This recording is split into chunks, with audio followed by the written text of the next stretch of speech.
आदि सर्प व्रजगारुडाभ्याम विवेक वैराग्य निधि प्रदाभ्याम बुद्धि प्रदाभ्याम धृतमोक्षदाभ्याम नमो नमः श्री गुरु पादुकाभ्याम।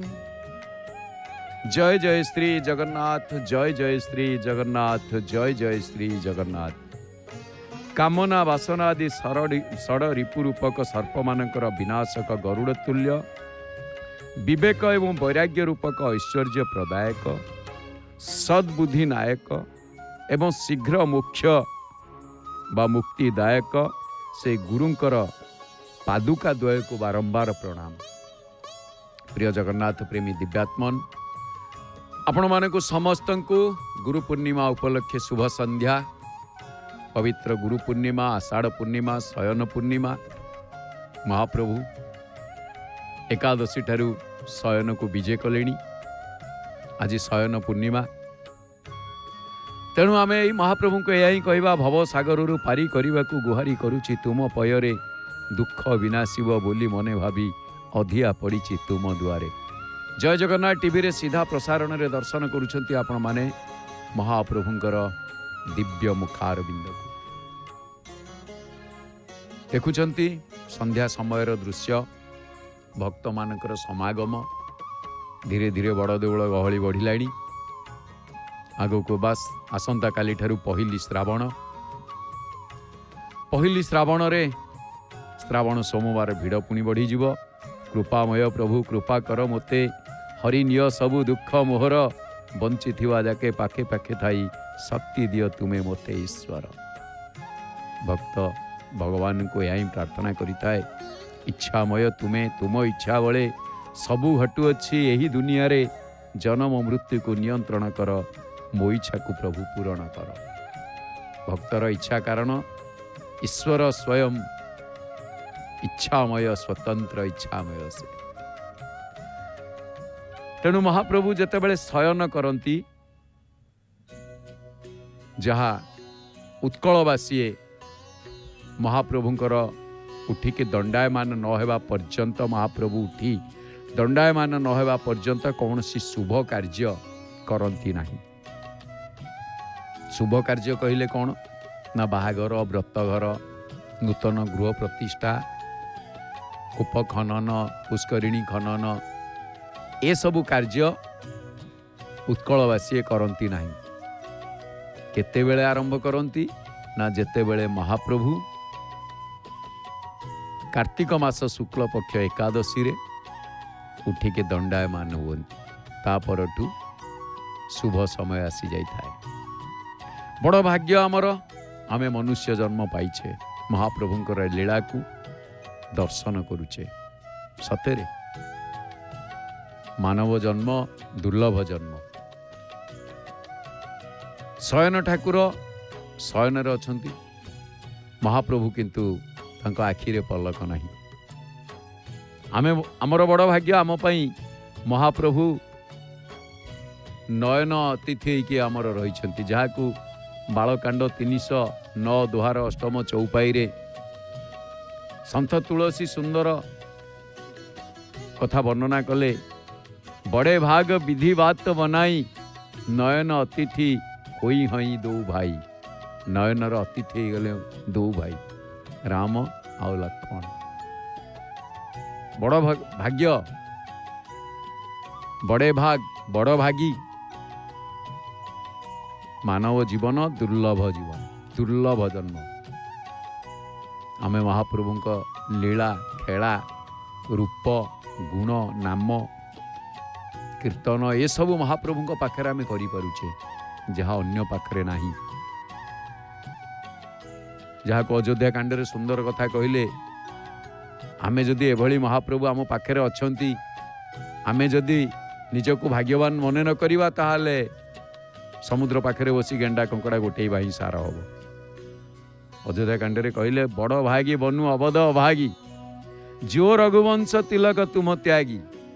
कारण जेतेबेले महाप्रभु वनवास गले, अभागी गले अयोध्या, अवध अभागी।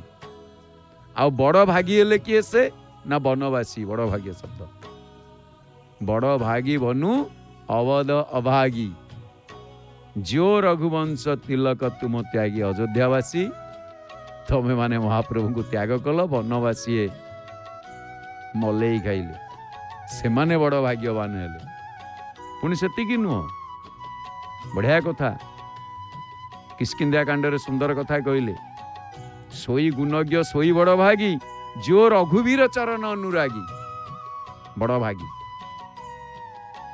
तेणु आमे माने समस्ते जीए तांको चरण को आश्रय कला, महाप्रभु को चरण को जी आश्रय कला, से ही सबुठारु बड़ भाग्यवान। आउ नहले जहाँ अच्छी आम पाखरे एगुड़िक सब देखिक आमे कहबा जे आमे तो भाग्यवान, से कथा नुह। खाली सेतिकी नुह। राम काज कारण तनु त्यागी, हरिपुर गौ परम बड़ भागी। परम बड़ भागी शब्द कहले, जाकि किष्किंध्या कांडरे राम कार्य करी जे शरीर को त्याग कले, जटायु कथा आसी तनु त्यागी। तेणु पुणी खाली सेतिकी नुह, लंका कांडरे भल कथा कहते, बड़ भागी अंगद हनुमाना, चरण कमल चापत विधि नाना। तांको चरण दुईटी को चापुछंती, गोटे पटे अंगद चापुछंती, आउ गोटे पटे हनुमान चापुछंती। बड़ भागी, बड़ भाग्य। बड़ भागी अंगद हनुमान, चरण जुगल चापत विधि नाना। दुई पाद को बड़ सुंदर भाव में चापुछंती, पाद सेवा करुछंती, पादरे गंगा स्नान करुछंती, कारण प्रभु को पादरु गंगा बाहर। आ शेष को बढ़िया कथा उत्तर कांडरे कहले जे बड़े भाग मानुष तनु पावा, सुर दुर्लभ सब ग्रंथ ही गावा। आमे जो मनीष जन्म पाइचे, ये मनीष जन्म एइतिपाई महाप्रभु मानवीय लीला करुछंती। रथ यात्रा रे आसिले, भक्तंग गहन रे रहिले, तापरे बड़ देउल को बा नीलाद्री विजे कले, स्नान दिन स्नान कले। जेते सब दृश्य आमे देखिले, ये सब महाप्रभुंकर मानवीय लीला।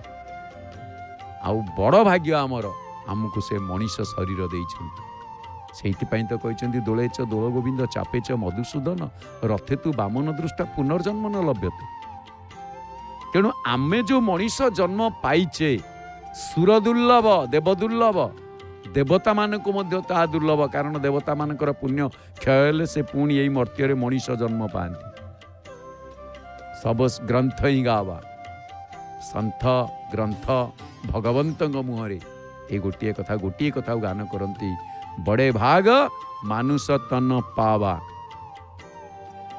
पुणी भल कथाटी उत्तरकांड पुणी कहले हनुमान को उद्देश्य रे, हनुमान सम नहीं को बड़ भागी, नहीं को रामचरण अनुरागी। बड़ भाग्य आमे, बड़ भाग, बड़ भाग्यवान आमे। तेणु परिशेष गोटे कथा आपण माने देखिबे, सब सुख खानी भगती ते मागी, नहीं जग को तेही सम बड़ भागी। सब सुखर खणी महाप्रभुंकर भक्ति पाइबा, महाप्रभु को भक्ति करिबा। तेणु ये जो भक्ति करिबा, भक्ति पाइबा, ताठू बड़ी बड़ भाग्य ये संसार रे किछि नाही। आमे जदि महाप्रभु को पाखरे टिके भक्ति न रखिबा, आज गुरु पूर्णिमा, पुणी शयन पूर्णिमा, महाप्रभुंकर शयन लीला, जगन्नाथ महाप्रभुंकर द्वादश यात्रा भितरु शयन यात्रा अन्यतम, जहाँकि आषाढ़ शुक्ल एकादशी रे उत्सव पालन करा जाई थाए। ये हरिशयन एकादशी नाम रे परिचित थाए। तेणु आषाढ़ शुक्ल एकादशी ठारू कार्तिक शुक्ल एकादशी दीर्घ 4 मास धरी महाप्रभु अनंत शयन करुतिबारु याकु चातुर्मास्य व्रत बोली कहा जाए। साधु संत सन्यासी वैष्णव भक्तवृंद ये 4 मास पर्यंत चातुर्मास्या व्रत पालन करती। तेणु पुरुषोत्तम महात्म्य महाप्रभुंकर पवित्र शयन उत्सव संपर्क में वर्णना रही। तेणु महाप्रभु शयन रे अछंती। ये होची वर्तमान महाप्रभुंकर शयन लीला। कौन वर्णना अच्छी पुरुषोत्तम आपण कहबे आज्ञा स्कंद पुराण पुरुषोत्तम रहस्य रे वर्णना अच्छी कहीदेले कौन अच्छी बढ़िया कथा अच्छी। अतः परम प्रवक्ष्यामि शयनोत्सव मुत्तमम्। आषाढ़ी मवधिम कृत्वा हरेः त्वापस्तु कर्कटे वार्षिकांश्च तुरोमासान् यावत् स्यात् कार्तिकी द्विजा अयं पुण्य तमः कालो हरेराराधनं प्रति ही नुहे हरेराराधनं प्रति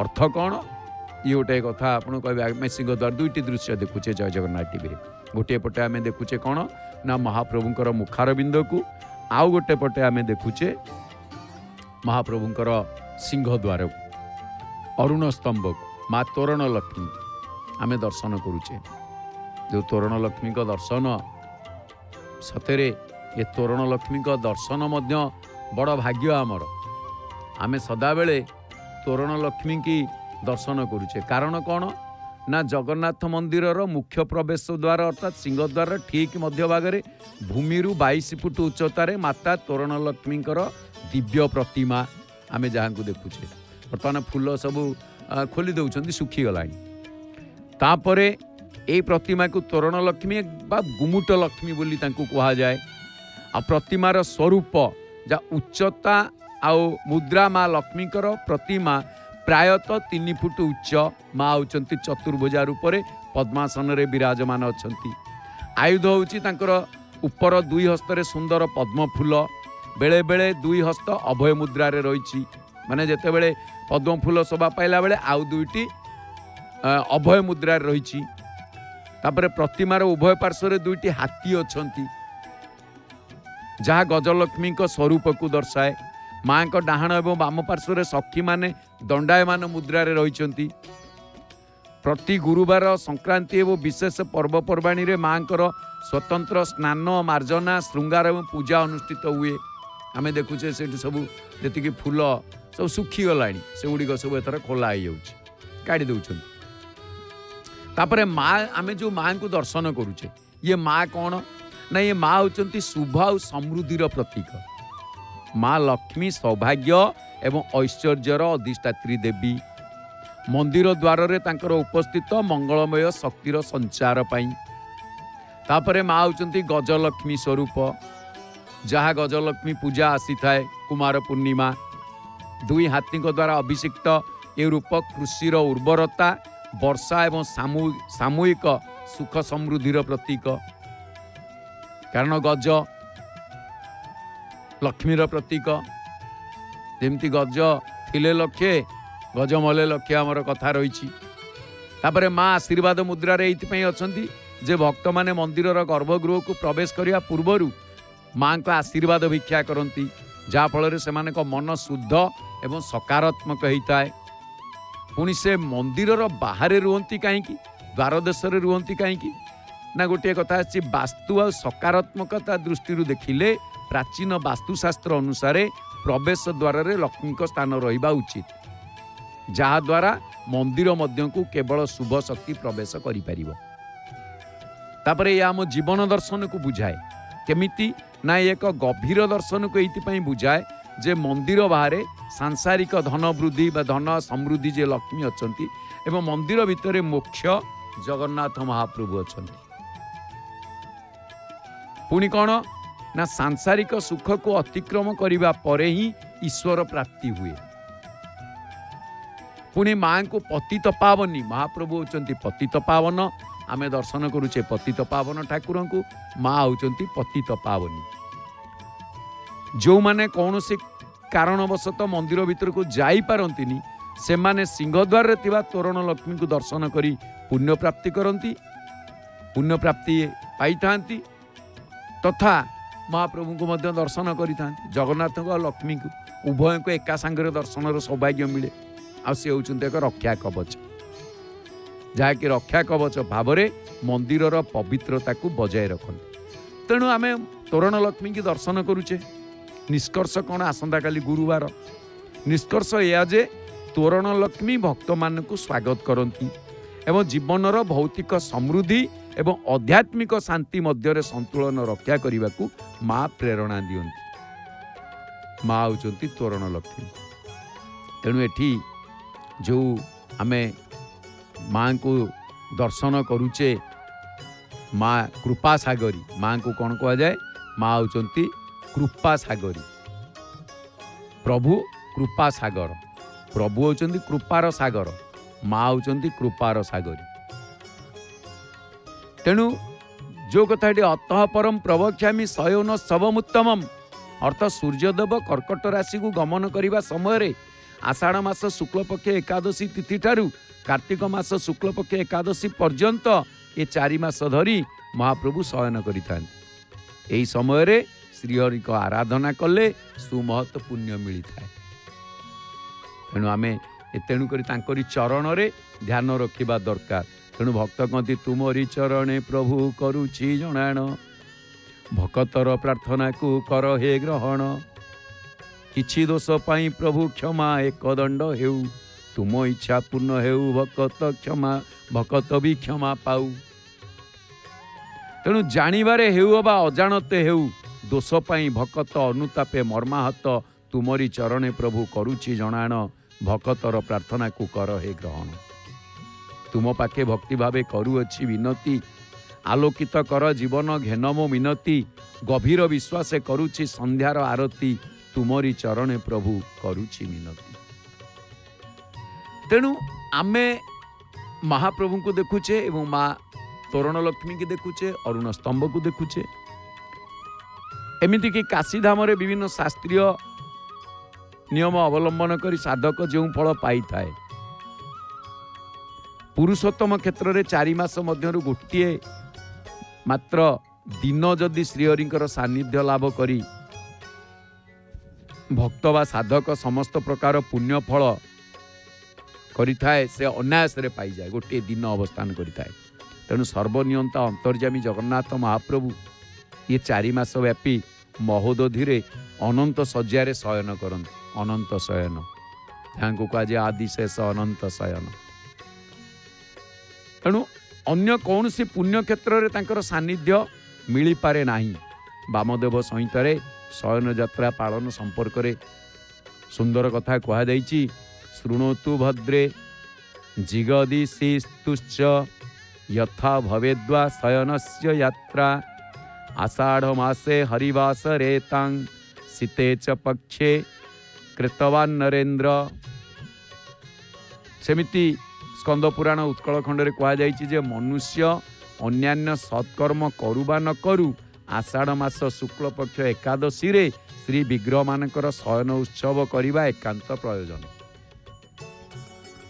से पुराण रे पुनी भल लेखाई जे कौन ना आषाढ़ शुक्ल एकादशी दिन श्रीक्षेत्र रे शयन उत्सव दर्शन करिब, भगवानकर शयन उत्सव निमित्त अति जत्न रे मंडप निर्माण करी ता मध्य रे शयन गृह निर्माण करिब, रत्न पलंक उपरे कौलिया बसन कोमल बसन पकेकी सज्जा प्रस्तुत करिब, कर्पूर चूर्ण अर्थ कर्पूर गुंड तईरे छिंचिकी तापरे चांदुआ टाणिब, आ चतुर्दिगरे कोमल बसन घोड़ेब, आवरण वस्त्र रे चंदन लेपन करिब, आ से गृह रे छिद्र शून्य द्वार रखिथिब। छिद्र शून्य कौनसी जला पंजर रहिबनी बा कौनसी होल रहिबनी, छिद्र रहिबनी। एमिति कि माने एइभली भावरे रात्र काल रे शयन गृह रे स्वर्ण रजत पित्तल किंबा काष्ठ निर्मित मूर्ति 3 जन निर्माण करी बलराम सुभद्रा जगन्नाथଙ୍କ पादमूले स्थापन करी 3 देवों को अर्चना करी पूजा शेष रे प्रतिमा मान को द्रव्य अर्पण करी एई प्रतिमा 3 जन को भगवान अभेद बोली मन रे भावी हाथ जोड़ी से प्रतिमा को शयन गृह को आगमन पूर्वक सुखरे आपण शयन करंतु बोली प्रार्थना करिवो। महाप्रभु सुखरे निद्रा जातु। 3 देवों देहरु 3 गोटी पुष्पमाला आनी से 3 प्रतिमा को प्रदान पूर्वक मंगलवान करी शयन गृहर द्वार देश को विजय करिवो एवं मूर्ति 3 जन को पीठरे बसई पंचामृत रे स्नान करी सुगंध चंदन श्रीअंगरे लेपन पूर्वक दिव्य वस्त्र अलंकार आदि द्वारा विभूषित करी 4 मास शयन करिवा पई प्रार्थना करिवो। बड़ देउल को देखुचे पतित पावन बाना को देखुचे सीधा प्रसारण रे लाल झंडा लाल ध्वजा लाल पताका लाल बाना उपरे उड़ुची लाल रंगर लाल तेणु तापर प्रभु को शयन करई गृहर द्वार को उत्तम रूप से बंधन करिव। स्कंद पुराण मतरे जनार्दन जो 4 मास निद्रा जाती से 4 मासरे नाना प्रकार व्रत कले उत्तम सुख प्राप्ति हुए। हरिकथा श्रवण भजन कीर्तन तांको नाम गुण रूप रस लीला यही सबुथिरे मज्जन एथिरे अनेक प्रकार सुख प्राप्ति हुए। आषाढ़ शुक्ल एकादशी रथ राति रथ उपरे विग्रह मानकर सुनावेश जेतेबेले ओलागी हो जाए बड़ सिंगार वेश भोग ये सबू सरे महास्नान पूजा ठा नीति परे श्रीमंदिर भंडार घरु 3 जण शयन ठाकुर आसी स्वर्ण प्रतिमा जे कि पूजा पंडा सेवक द्वारा 3टी रूपा थाली रे विजयी थांती आ 3 बाड़े बलभद्र बाड़र शयन ठाकुर वासुदेव सुभद्रा बाड़े भुवनेश्वरी जगन्नाथ बाड़े श्री नारायण ये 3 प्रतिमा विजय होकर रथ उपरे श्रीअंग लगी 3 जण पूजा पंडा 3 रथरे महास्नान पूजा बढ़ई था आम दर्शन करुले जय जगन्नाथ टीवी रे। तेबे एठी गोटे कथा जे वर्ष सारा प्रत्यय प्रभुंकर रात्र काल रे थरे बड़ सिंगार वेश भोग होता है किंतु हरिशयन एकादशी तिथि रे बड़ सिंगार रे बेश आ भोग सरिवा परे शयन ठाकुर माने जेतेबेले विजय होकर श्रीअंग लगी हुंती पुनः बड़ सिंगार वेश गोटे होता है जहाँ को कह जाए बल्लभ बड़ सिंगार। तेणु वामदेव संहिता सुंदर कथा कहते तासांग महास्नान विधानकानि ते पूजका कुर्यु शुभ प्रदानम ततश्च पूजादिकमाचरेस्तु ततश्च पूजादिकमाचरेयुस्त तोग्नि शर्मा द्वय पीतवस्त्रम। रथ उपरे ठाकुरंकर सर्वांग लगी नुआ पतनी नुआ लुगा लगी एवं माल फूल लगी ये सबू बेश हुए ठाकुरंकर। आमे देखुचे एपर्यंत सब ऊपर चढ़ी से सबू माने जी सबू लगी सुखीगला फूल माल सबू बाहुड़ा परठू लगी बाहुड़ा दिन से सबू खोलुं नवमी राति तापरे पानी पड़ी टेरा बंधा जावा परे घंट छता काहाली सह बल्लभ बड़ सिंगार भोग आसे। बड़ सिंगार सरिवा पर अधिका भोग लगिले से भोग बड़ बल्लभ बड़ सिंगार भोग बोली कथा आसे। तेणु ये पूजा 16 उपचार विधि रे अनुष्ठित होता है। भोग सरिकी कर्पूर आलती बढ़िले शयन प्रतिमा माने हाथ में विजेई 7 पाहाच और जगमोहन दे भंडार घर द्वार निकट में पहुँचता आउ शयन घरे पूर्वर कोठ सुआंसिया देइथिबा पेड़ा ताट बा क्षुद्र काठ बाक्स पेड़ी सदृश थाए एवं दर्जी सेवक देइथिबा सेज मांडी रे शयन ठाकुर को शयन करा जाए। तापरे मुदिरस्थ सेवक हाथुआणी नेकी प्रसाद लगी पुष्पांजलि कर्पूर आलती एवं 7 काली संजवती दुर्वाक्षत वंदापना इत्यादि करिबा परे पेड़ा बंद करी तई उपरे खोल पकांती।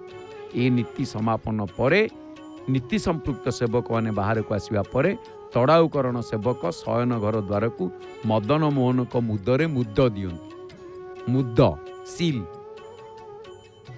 देखुंती केते सुंदर एबे सब ये खोला है गला आमे सीधा प्रसारण रे देखुचे। तेणु प्रभुंक शयन काल रे नीलाद्रि महोदय ग्रंथ रे 3 ठाकुरंकर सर्वप्रथमे जेतेबेले बलभद्र को प्रार्थना करा जाए बलभद्र नमस्तेस्तु रोहिणी नंदन प्रभो रेवती बल्लभम श्रीमान सुखेन शयनं कुरु।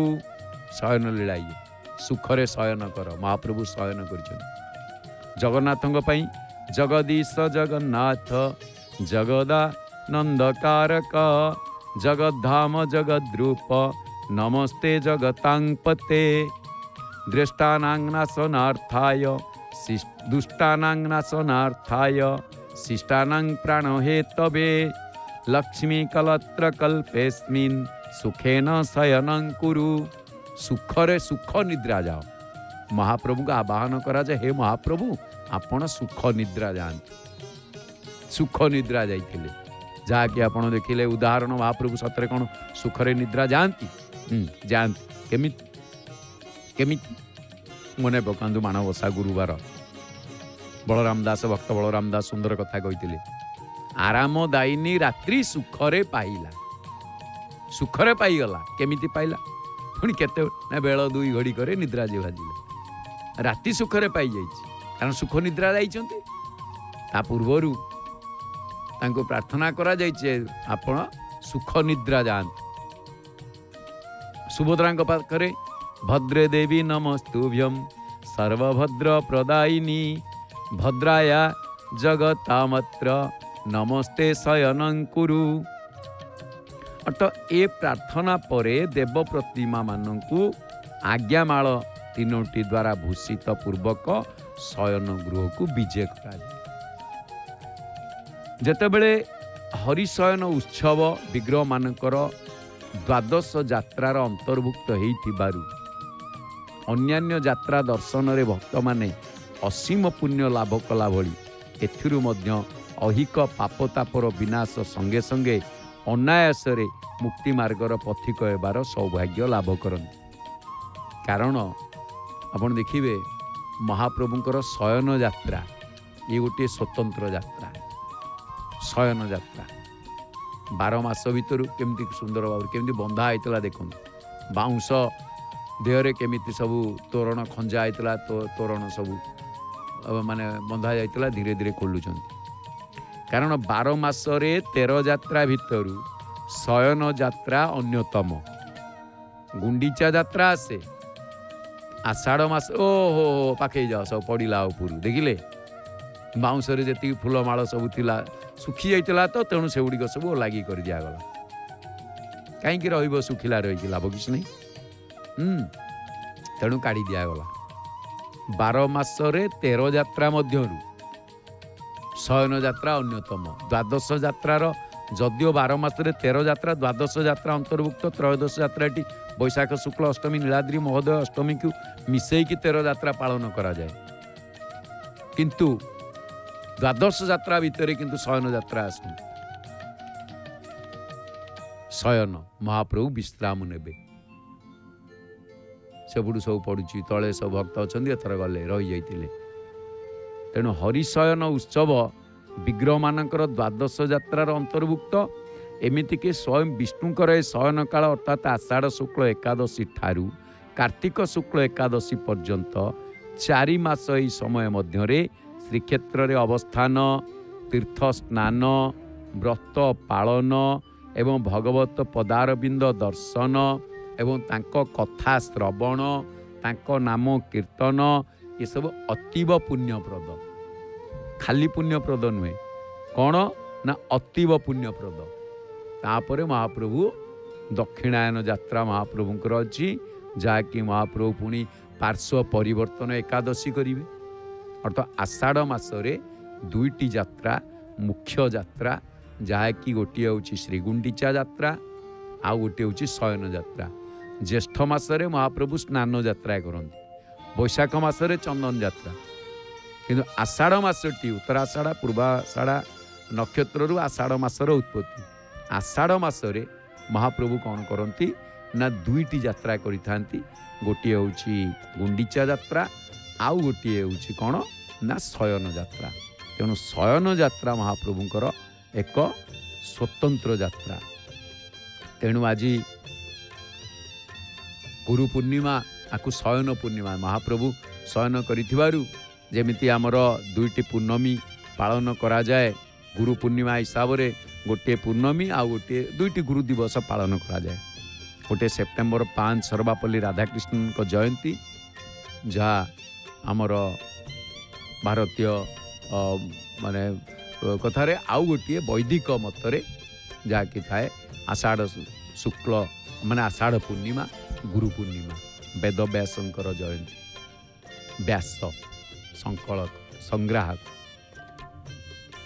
କମଲାଧବ ପାବନ ନାମ ଜପ, କମଲାସନ ସମ୍ମତ ସାଧୁ ମତେ, ବିମଲାଶୟ ନିସ୍ତୁଲ କୀର୍ତ୍ତି ନିଧେ, ଶିବଦେଶିକତେ ଚରଣಂ ଶରଣಂ।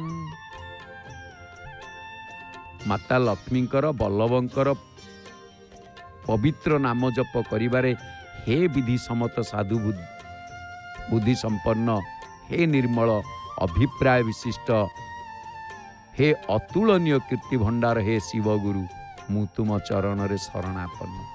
ତେଣୁ ତାଙ୍କ ଚରଣରେ आमे शरणापन्न तेणु आमे महाप्रभु को दर्शन करुचे सिंहद्वार भिड़ आपण माने देखुचंती पतित पावन महाप्रभु को दर्शन करुचंती जगन्नाथ महाप्रभु को दर्शन पतित पावन जगन्नाथंकर जी प्रतीकात्मक विग्रह आउ एपटे आपण माने देखुचंती तोरण लक्ष्मी का से माने जाके तोरण सब फूल गोटे गोटे खसौଛନ୍ତି जा पुराणा होगलाणी आसी होगलाणी मौली गलाणी तेणु सेगुड़िक आपे आपे झड़िकी पड़ी था तेणु सेगुड़िक सबू से पकाउछंती उपरू आपण माने देखु अरुण स्तंभ दर्शन करुछंती तेणु अरुण स्तंभ दर्शन करने सहित आपण देखुछंती महाप्रभु को तेणु आज जेहेतु गुरु पूर्णिमा तेणु संसार दावानल लीन लोक त्राणाय कारुण्य घन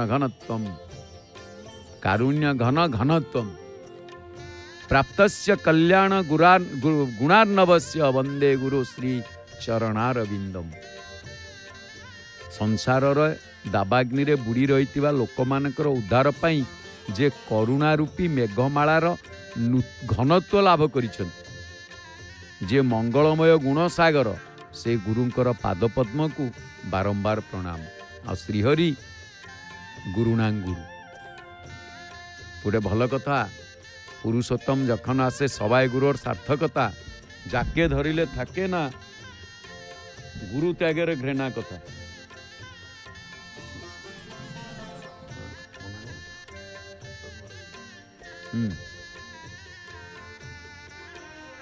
तेणु आमे महाप्रभु को दर्शन करुचे आजिर दिन एभली गोटे दिन जहाकू हमको वेदव्यास सुंदर भावरे जणई देइछंती जे कि वेदव्यासंक कथा जदि आसे महाभारत रचना करिबा गणेशंक द्वारा निजे डाकिकी लेखा लेखेइबा ये होची वेदव्यासंकर स्वतंत्रता महाभारत तुलिबारु हे पंडित हेला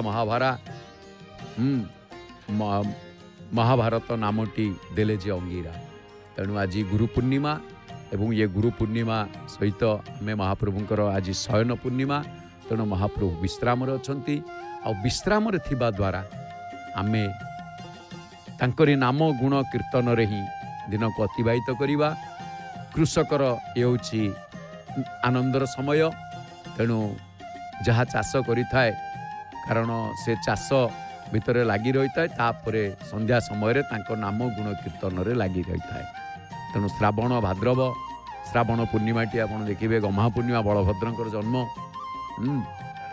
तेबे आसंतु कौन सब कार्यक्रम प्रसारण करा जाउची जानिबा कार्यसूची माध्यम रे आओ महाप्रभु का आमे दर्शन करुचे एक स्वर रे कहिबा जय जय श्री जगन्नाथ जय जय श्री जगन्नाथ जय जय श्री जगन्नाथ।